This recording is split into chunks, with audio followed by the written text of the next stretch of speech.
Hey friends, I hope you are all having a great Advent season as Christmas quickly approaches this week. It feels like we ran through December at warp speed.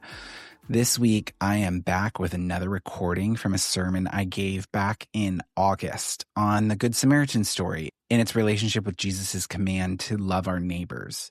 I'm excited to share this one with you all because I talk a little bit about the correlation between the Samaritans of Jesus' time and the way Jesus speaks about them and the experience of queer Christians in the church today. As always, you can support this podcast and get more resources by going to patreon.com/holyourselves. And now, on to the episode. If I don't know you, my name is Josh. I'm on the team here, and I'm really excited to share with you guys today. This past week, we did a really interesting event called Church Connect, which if you don't know what that is, it might be for the betterment. No, I'm joking. Ashley asked me to join her and Christian in it, and it's a really important thing. I'll explain it. Obviously we have a lot of new students coming in. They don't know the churches in the area, so this is a moment for them to get to know all of the different churches. But for me, there's some ways that it kind of feels like you're making a sales pitch of things, of like the students are coming from each table to each table.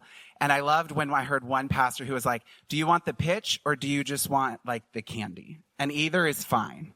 And I'm like, that's brilliant, because there are some ways that happens that. And so I told Ashley, I said, I will come, but we are going to have the best table possible.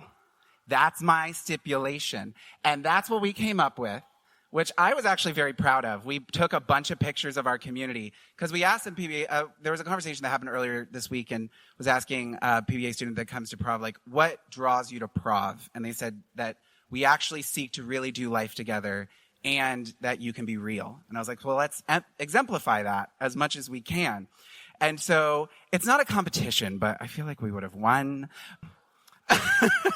But in reality, I think one of the reasons why I wanted us to feel proud of the table when we were there is it's always so interesting in those dynamics where you have all of these churches together and all of these pastors and these church leaders in the same room together. And with it comes all of the feelings that everyone has about everyone else's church, which is always really interesting.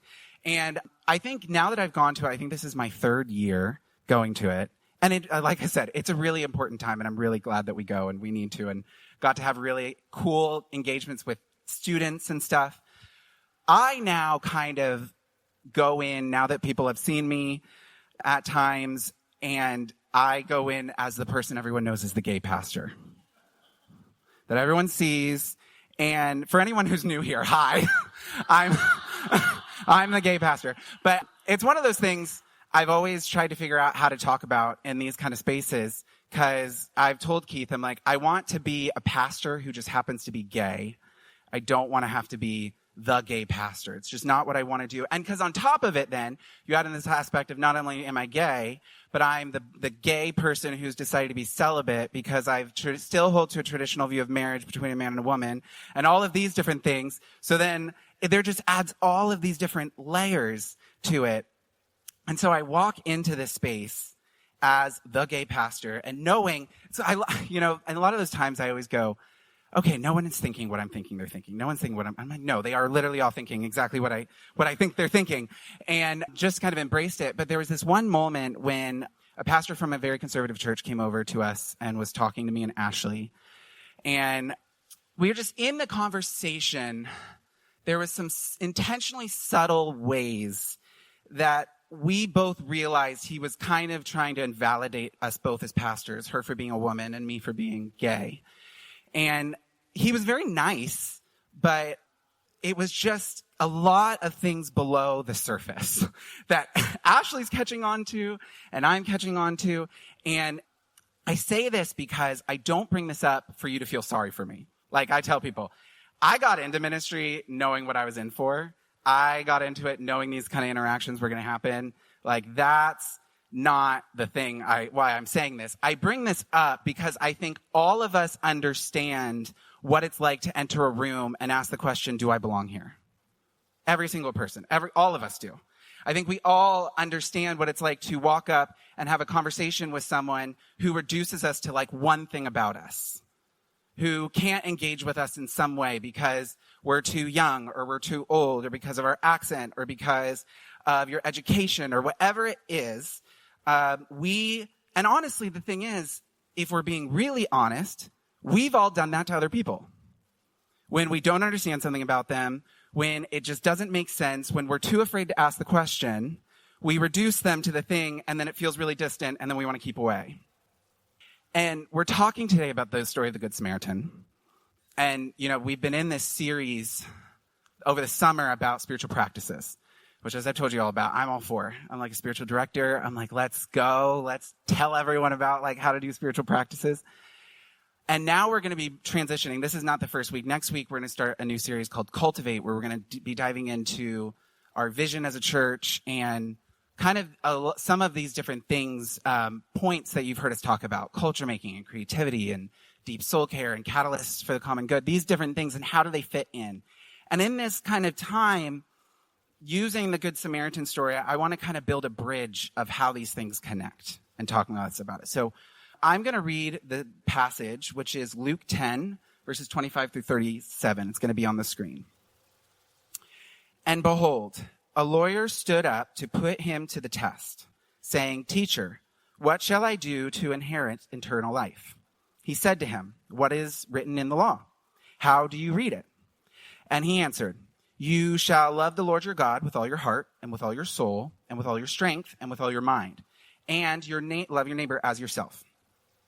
And he said to him, "You have answered correctly. Do this, and you will live." But he desiring to justify himself, said to Jesus, "And who is my neighbor?" Jesus replied, "A man was going down from Jerusalem to Jericho, and he fell among robbers, who stripped him and beat him and departed, leaving him half dead. Now, by chance, a priest was going down the road, and when he saw him, he passed by the other side.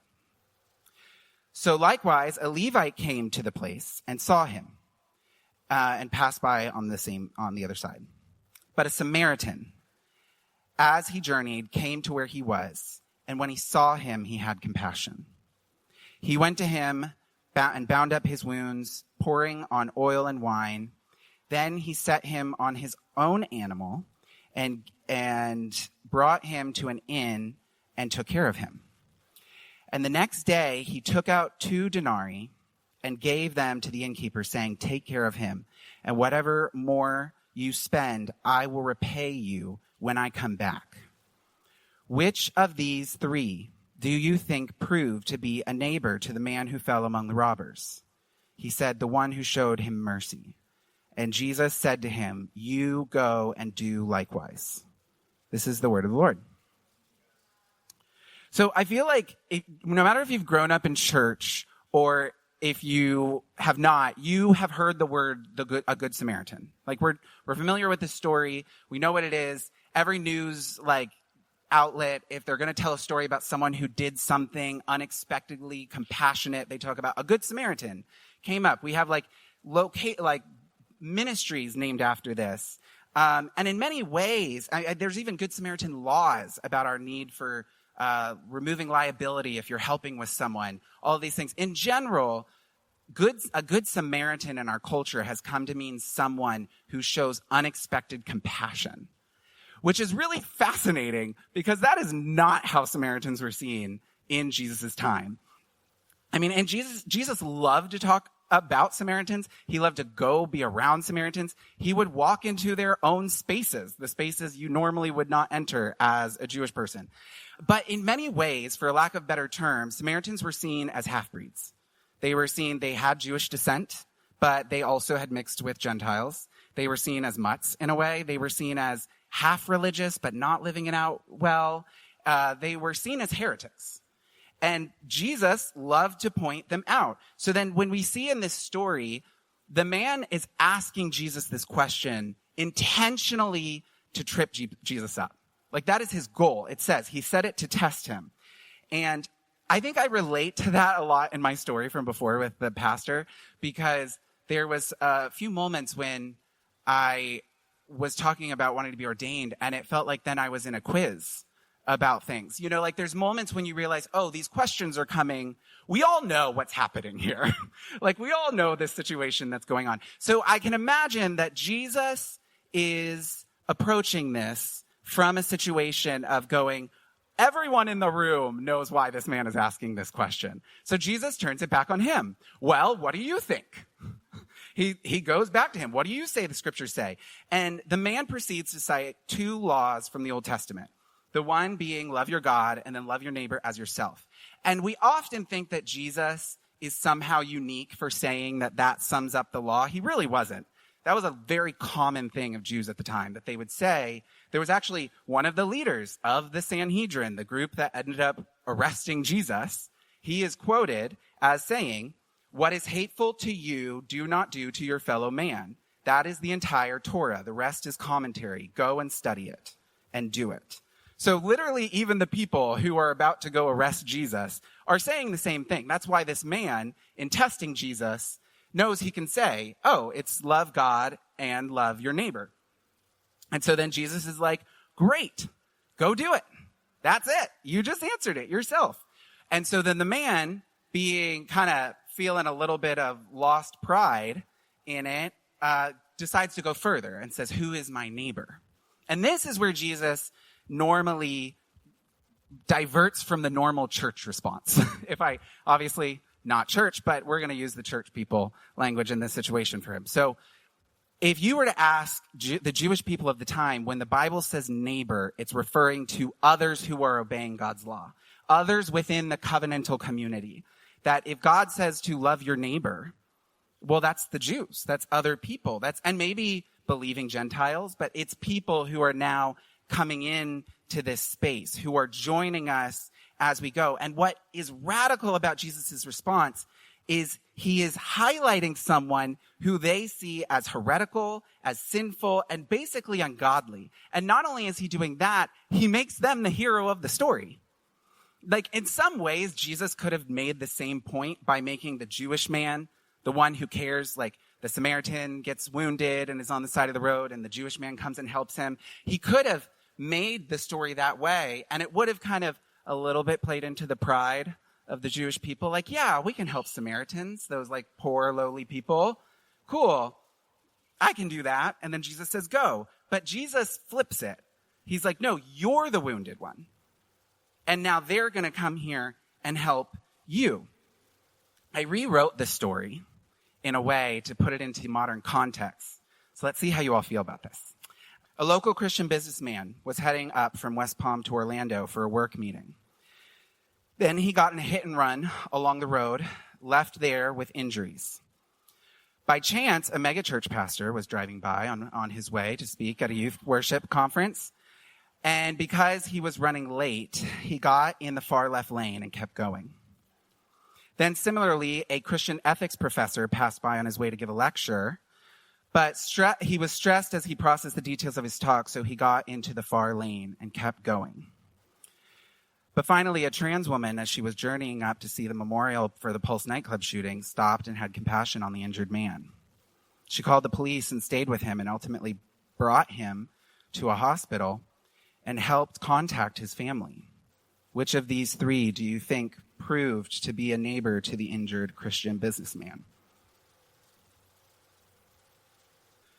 As Christians in the story, it's meant to be uncomfortable. It's meant to really kind of shake you a little bit. Because ultimately, as Christians, we're not the hero. We're the injured person, or we're the people who passed by because we had better things to do. The Levite or the priest were probably on their way to do godly things. This was not the most important thing for them in the moment. And when the man responds to Jesus' question, he can't even bring himself to say the word, the Samaritan. He says, who's the neighbor? The one who showed mercy. He can't even bring himself to say that word.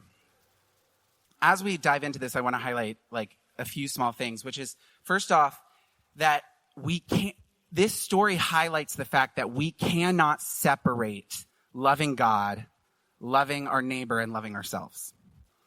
And I think that the most difficult part out of all three of those levels for us to understand is loving ourselves. So we're going to just dive right in there. I think for Christians, it's really uncomfortable because we have a really hard time distinguishing loving ourselves from selfishness. We can't separate them. So let's talk about it. What are a few distinctions? And this is what I would say. Loving ourselves is an embrace of God's love for us. It is an act of embracing the truth that you are beloved, that you are made in the image of God. On the other hand, selfishness comes from a fear that there won't be enough for you, and so you have to grasp what you can for your own advantage regardless of what happens to others. That's selfishness. Loving ourselves leads to generosity. Selfishness leads to isolation. Loving ourselves follows the airplane mask rule, and you put your mask on first, not because you're selfish, but because unless you're breathing, you can't help anyone else. But selfishness, on the other hand, hogs all the oxygen for yourself, letting others suffocate without help. That's the difference. And this is a major crux because without it, I don't think we will ever understand the rest of this story. Because how can I love God and receive his love if I cannot imagine myself being worthy of that love? It just can't work. Our dignity is rooted in the fact that God loved us because we are his children, not despite of anything of us, but because God calls us his children. And then similarly, how can I show love and dignity to other people if I don't think I deserve that dignity myself? In this whole journey for myself of again, being the openly gay pastor thing, it's interesting to watch people's responses to it. Because a lot of times people won't tell me their responses. I would have a lot of deep respect for that, but no worries. They don't tell it to me. They tell it to other people or they put it on Instagram. And then I think the really interesting thing of it is that it'll be a lot of responses of, well, I didn't need to know that. Or that just seems like something you should keep to yourself. And I'm always intrigued by it because I think what I'm beginning to understand is that we have a hard time, and I don't think it's just the fact that I share about it, it's the fact that I don't have shame about it. It's just my reality, and it's if you have a hard time with it, that's a thing for you to look into. Because I'm realizing people have a really hard time when I don't have shame about it because they have the shame about that part of a part of their own life that they can't deal with.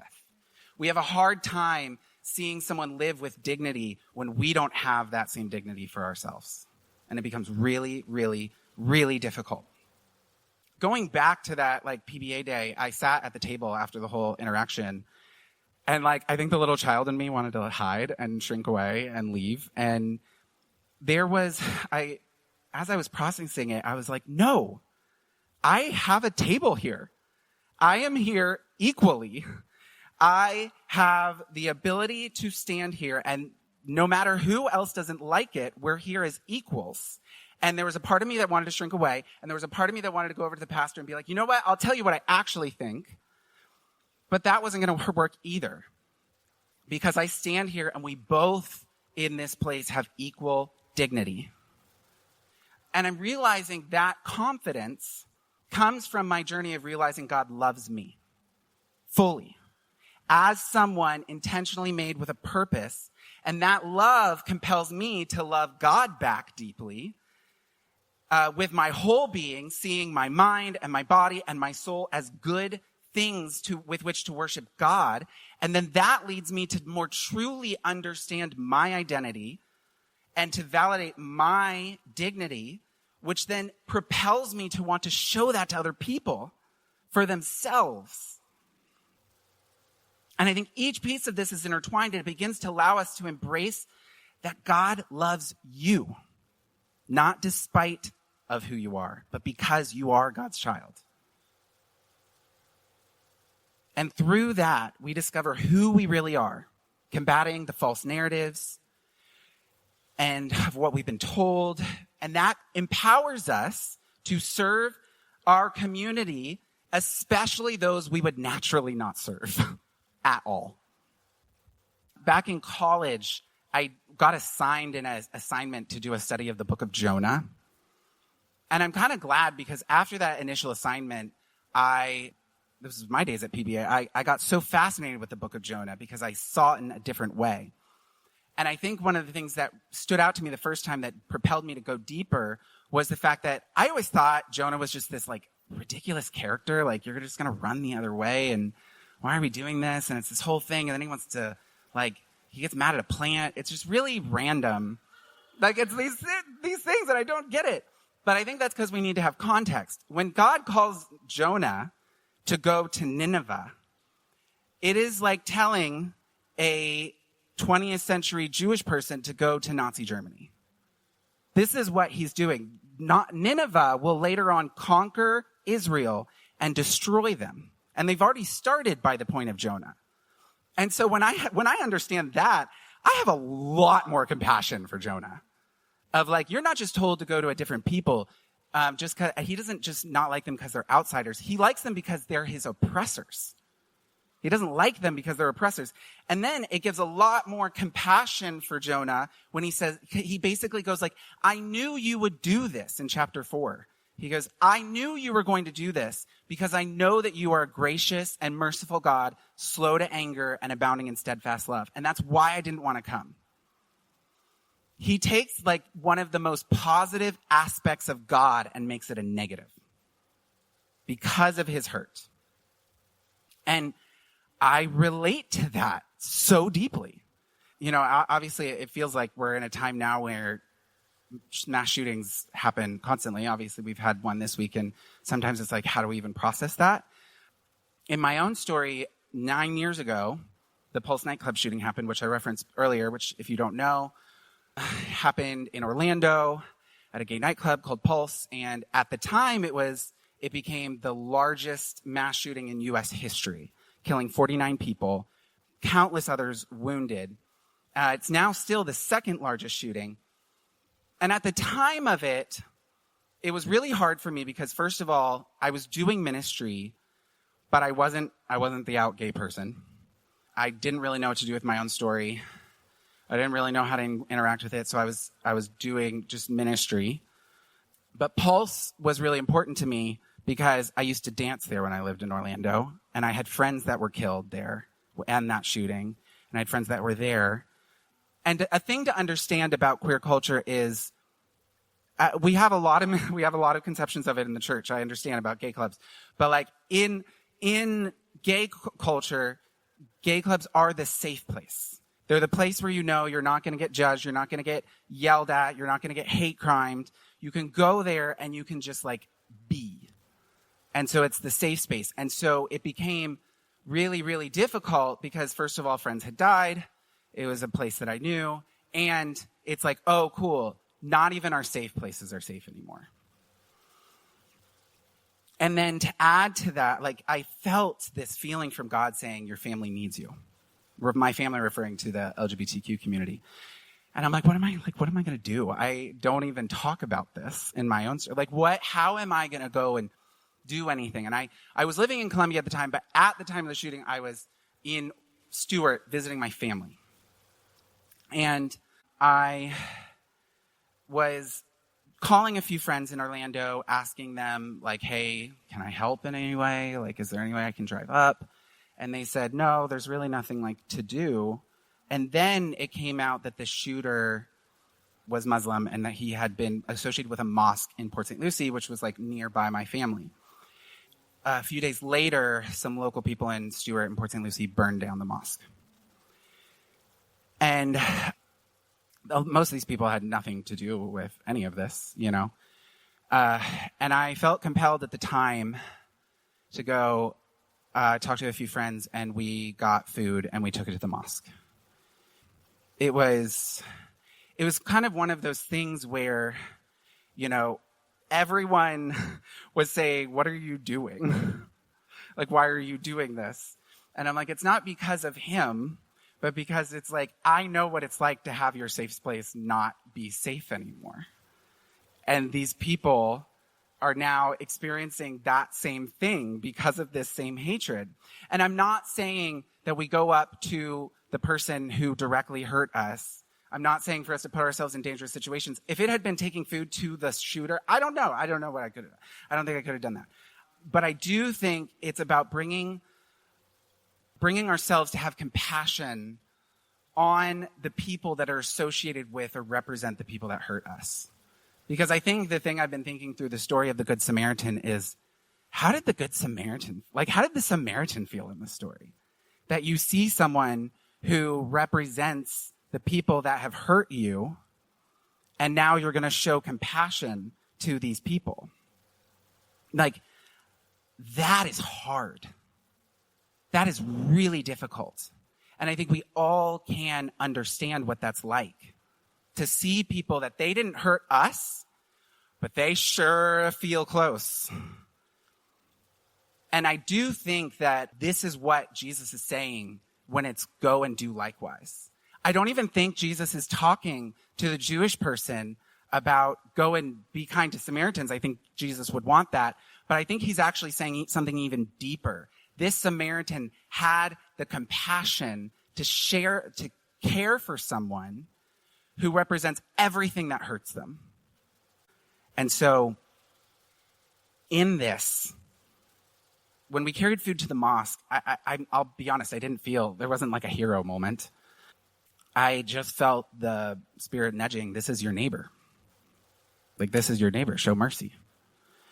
And so, I think that's the invitation for us today. It's not winning an argument. It's not justifying ourselves. It's embodying mercy that comes from the fact that God loves us. Because I believe when we do that, we catch a glimpse of Jesus.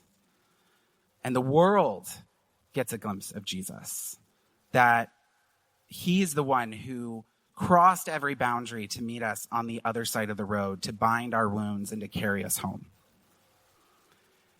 And that's what we are now compelled to do.